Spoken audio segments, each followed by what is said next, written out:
There's breaking news coming in at this hour. We're getting information that the first two flights from Iran to India with Indians have landed in India. Now, these are regular commercial flights to land in New Delhi after violence and chaos broke out in Iran.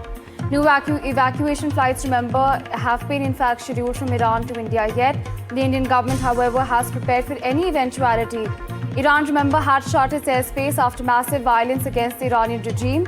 Normalcy seems to be slowly returning to Iran as air traffic resumes over Iran. Now, this is the latest that we're tracking at this hour. The latest news that we're getting. First two flights from Iran to India with Indians have landed in India.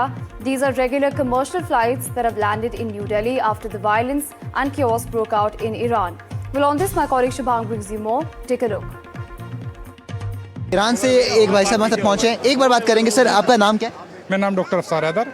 Doctor साहब, ये बताइए, क्योंकि कहा ही जा रहा था स्थिति बहुत खराब है वहाँ पर और कहीं ना कहीं यूएस जो है धमकी दे रहा था, वहाँ की स्थिति कैसी है, कहाँ पर? बेहतर है, सब कुछ जो है वो भगवान का शुक्र है, अल्लाह का लाख लाख शुक्र है, कोई परेशानी नहीं है, सब कुछ सही सलामत है और किसी भी तरीके की कोई भी परेशानी नहीं हुई। किसी भी आज़ादार को, किसी भी जो है ज़ियारत करने वाले को, किसी भी तीर्थ यात्रा वाले को कोई परेशानी नहीं। आप कहाँ गए थे?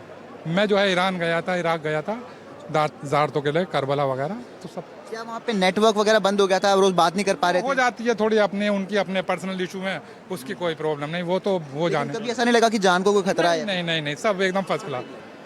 तो देखिए, फिलहाल एक शख्स यहाँ पर ईरान से पहुंचे, इनका कहना है कि जो स्थिति है वो वहाँ पर इतनी ज़्यादा खराब नहीं है। कहाँ पर थी आप ईरान में, और थोड़ा सा इधर आ जाएगा, स्थिति कैसी है वहाँ पर? हम मशहद में भी रहे, मासूम क़ौम में भी थे, करबला में भी थे। यहाँ पर जो बताया जा रहा था कि स्थिति वहाँ काफ़ी ख़राब है, कहीं ना कहीं जान को खतरा भी नहीं, कुछ भी नहीं। हम तो रात में भी ज़ियारतें करके आते थे और सब कुछ, जैसे बाज़ार में जाना, सब कुछ करना, ख़रीदारी भी करते थे। कभी आपको डर लगा हो रात में, सुबह में? ऐसा कुछ नहीं? नहीं, जैसे यूएस धमकी दे रहा था, उससे भी कोई असर वहाँ पर पड़ रहा था लोगों को? कुछ नहीं, बिल्कुल नहीं। बहुत अच्छे, बहुत अच्छी तरीके से की हमने ज़ियारतें।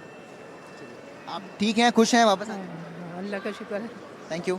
तो देखिए, कुछ लोग यहाँ पर आ रहे हैं, हालांकि सबका ही कहना है कि किसी भी तरीके की स्थिति वहाँ पर बहुत ज़्यादा ख़राब नहीं है। हालांकि डोनाल्ड ट्रंप ने, जो कि प्रेसिडेंट है यूएस के, उन्होंने धमकी ज़रूर दी थी, लेकिन इसका असर वहाँ पर स्थानीय लोगों को कहीं भी देखने को नहीं मिला है। वहाँ पर स्थिति कैसी है इस समय? सब ठीक है।